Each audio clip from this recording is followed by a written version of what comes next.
Vamos a empezar con la segunda sesión de este seminario. El tema tiene que ver con el carácter de clase que tiene la lucha de las mujeres. Eh, Está basado fundamentalmente en un artículo de Angela Davis, que es una afroamericana que formó parte de las Panteras Negras en Estados Unidos, pero ella todavía vive y sigue manteniendo una lucha en contra del capitalismo, del racismo, y es feminista. Em, Cuando nosotros nos referimos a que las luchas de las mujeres tienen un carácter de clase, nos queremos referir a que inicialmente la lucha de las mujeres en la Revolución Francesa se da a partir de la necesidad de luchar por el acceso al trabajo decente. Eh, en ese tiempo, las mujeres no solamente estaban relegadas al trabajo doméstico o al cuidado de los hijos, sino que por cualquier condición que tuvieran que estar en el infortunio, tenían que ser o trabajadoras del hogar de las familias de la monarquía, y si no, su otra opción pues era tener que dedicarse a ser prostitutas. Entonces, la reivindicación en la Revolución Francesa pues es luchar por tener acceso al trabajo. Este, en la medida en que se va desarrollando las fuerzas productivas, se inicia la Revolución Industrial,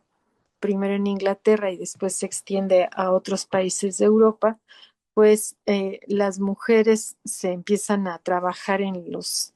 talleres de manufactura a salarios muy bajos y con jornadas muy prolongadas. De hecho, fue hasta 1908 cuando se logra reducir la jornada de trabajo para las mujeres a 8 horas, ya que antes pues estaban trabajando hasta 13 horas por la jornada. A tal grado que pues en París en esa época, casi el 90% de la mano de obra de los telares y de la industria del hilado correspondían a las mujeres. Cuando hay guerras en ese momento, pues las mujeres tienen que sustituir a los hombres que se convierten eventualmente en soldados en formar parte de las fuerzas productivas, pero una vez que se resuelven los conflictos armados o los hombres regresan a trabajar en las fábricas y en los talleres, nuevamente las mujeres son recluidas a los hogares. Entonces, a partir de la Revolución Francesa es cuando se plantean los derechos de las mujeres en el ámbito del trabajo, y al establecerse la nueva legislación después de la Revolución Francesa, las mujeres quedan excluidas de la Constitución y solamente se consideran ciudadanos a los hombres, a pesar de que las mujeres hayan participado en en la revolución, como soldados de la Revolución Francesa. Finalmente ellas no obtienen los derechos que deben de obtenerse como ciudadanos de la nueva república. De tal manera que, bueno, mientras se mantengan las relaciones de poder y de subordinación en la familia, pues también se reproducen en la sociedad, y entonces el trabajo de las mujeres es considerado como un trabajo complementario al salario de los hombres, que puede este, formar parte de acuerdo a cuál sea el desarrollo de las fuerzas productivas y de la industria, pero también pues pueden ser desplazadas por los hombres, ¿no? En esa medida trabajan en condiciones de mayor explotación, que es algo que se perpetúa hasta hoy día, ¿no? Hoy día sigue habiendo una brecha salarial de género, que en México en el año del 2025 se calculó del 66%. Este mismo proceso que ocurre con la Revolución Francesa al quedar excluidas de la nueva Constitución de la República, ocurre igual cuando se firma la independencia de Estados Unidos respecto a Inglaterra. En esa constitución tampoco las mujeres están consideradas, ni, ni los esclavos, como miembros de la nueva sociedad de una vez que se establece Estados Unidos como una, nación independiente. De tal manera que las mujeres inician ahí su lucha en relación a la representación de las mujeres en la nueva constitución, y digamos que la lucha más importante que se da inicialmente en Europa, después en Estados Unidos y después en el resto del mundo, es la lucha por el acceso al voto por parte de las mujeres. Mientras tanto, pues a pesar de que las mujeres forman parte de los movimientos sociales en contra de la abolición de la esclavitud en Estados Unidos, siguen manteniéndose relegadas y sin derechos. Hay en Estados Unidos, en 1879 más o menos, hay una convención de Séneca donde las mujeres plantean cuáles deben de ser sus derechos, y si ustedes consultan ese documento, plantea que el ejercicio de los derechos deben de ser tutelados por sus esposos, ¿no? Y deben de mantener la obediencia a la religión. Entonces, en ese sentido, no se avanza más, aun y cuando las mujeres plantean la lucha en contra de la esclavitud. Otra limitación de este movimiento es que aun y cuando plantean que los esclavos deben de dejar de ser explotados en el grado en lo que son, a pesar de que en el norte existen hombres y mujeres blancos libres, entre comillas, pues también son explotados por la misma clase de burgueses que en ese momento está surgiendo en Estados Unidos.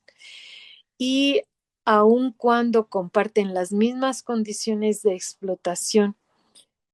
blancos y negros que forman parte del incipiente proletariado en ese país, no se ubican como parte de la misma clase para luchar en contra de la opresión. De tal manera que incluso las mujeres pues siguen asumiendo su papel de ser ciudadanas de segunda clase y de seguir siendo manejadas para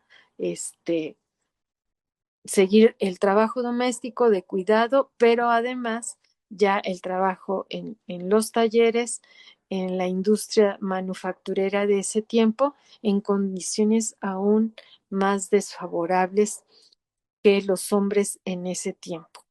Esta situación se perpetúa, decíamos, hasta 1908 más o menos, donde se hace la Convención de Mujeres Socialistas y se conquista el derecho en reducir la jornada de trabajo a 8 horas para las mujeres y para los niños.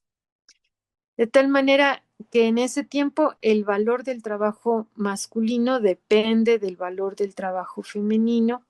en el sentido de que las mujeres entran y salen del mercado de las fuerzas de trabajo de acuerdo a las condiciones de paz o de guerra en los diferentes conflictos armados en el mundo. Cuando se empieza a ganar el derecho de las mujeres por el voto, pues se mantiene ese derecho solamente para las clases privilegiadas.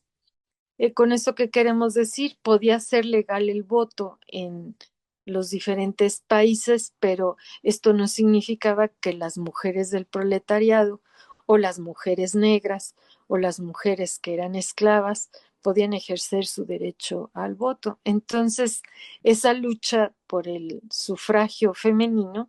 creemos también que en muchos países tiene un carácter de clase, ya que solamente concede el derecho al voto para las mujeres de la burguesía desde el privilegio de poderlo ejercer. En cambio, quienes forman parte de las fuerzas productivas del proletariado o son mujeres esclavas, pues no pueden ejercer el derecho al voto. La conclusión de esta eh,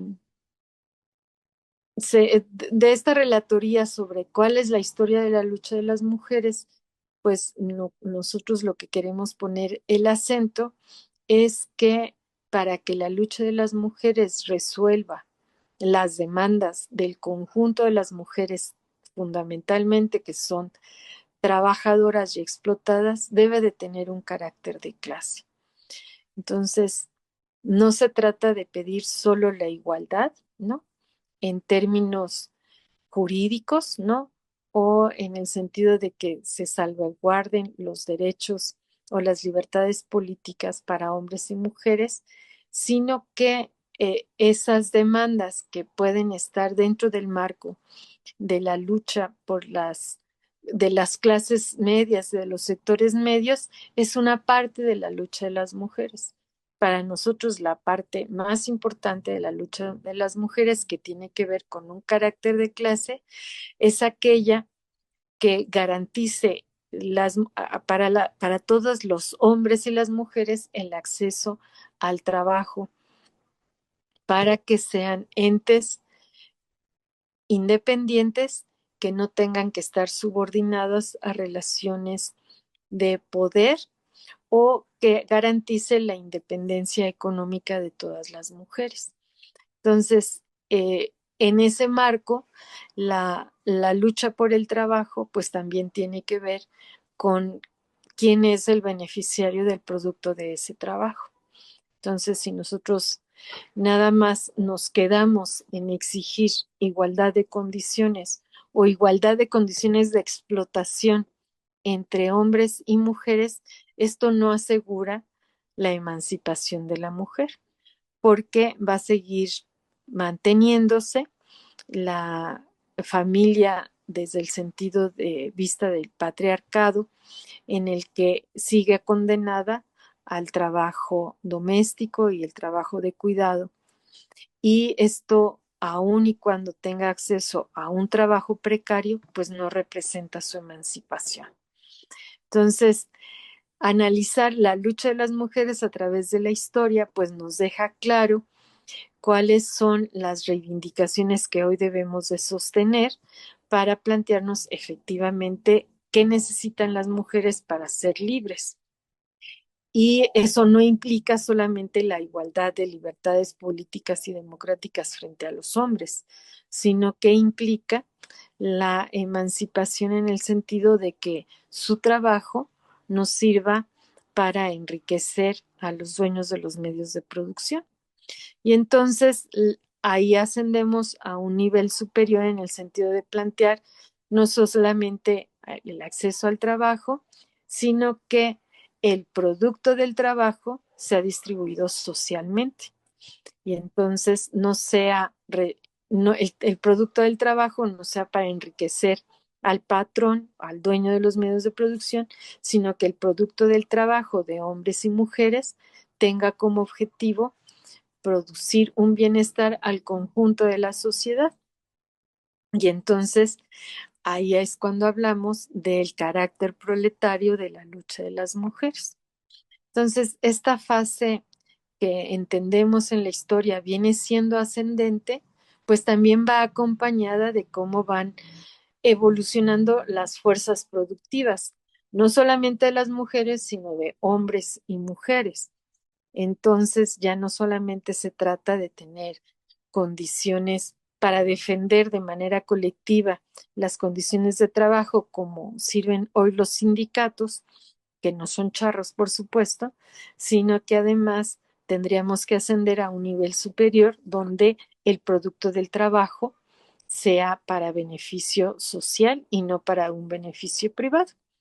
Y bajo esas condiciones, entonces sí será posible que el trabajo doméstico y de cuidado sea una responsabilidad social y no una responsabilidad privada de las familias, donde son las mujeres las responsables del bienestar de la familia, de hacer el trabajo doméstico en la casa y de atender a los hijos, sino que es una responsabilidad de toda la sociedad para poder asegurar que todos los miembros de esa sociedad tengan acceso a un trabajo socialmente útil, bien remunerado y que garantice la seguridad social para el resto de las etapas de la vida. Entonces, digamos que esta ha sido la evolución de la lucha de las mujeres y en ese sentido, pues, cuáles son las aspiraciones que nosotros tenemos y hasta dónde hasta dónde lo vamos a plantear. Nos vamos a limitar solo a la igualdad con los hombres, nos vamos a limitar a que se resuelva la brecha salarial de género, pero seguir siendo explotadas junto con los hombres, o vamos a aspirar a tener una lucha que tenga una trascendencia mayor y que supere la etapa del capitalismo en donde permanece la explotación y la opresión de las mujeres como género. Si nosotros planteamos que la opresión de las mujeres surge a partir de la propiedad privada, entonces, solo terminando con la propiedad privada, es cómo podemos garantizar efectivamente la emancipación de la mujer. Esta sería la presentación del texto, ¿no? Donde pues se plantea que las mujeres no solamente son oprimidas por su condición de género y explotadas, sino también por su condición de raza y también por su condición de clase, ¿no? Entonces, si son mujeres, si son afrodescendientes o en nuestro caso, de los pueblos originarios, y si además son proletarias, pues están sometidas a diferentes niveles de opresión, que entonces implica que la lucha de las mujeres no solamente sea en contra del patriarcado, sino también sea anticapitalista y antiimperialista. Entonces, yo hasta ahí la dejaría para dar lugar a las preguntas, a las dudas, sus intervenciones, comentarios y si fuese necesario sus reclamos. Adelante, compañeros.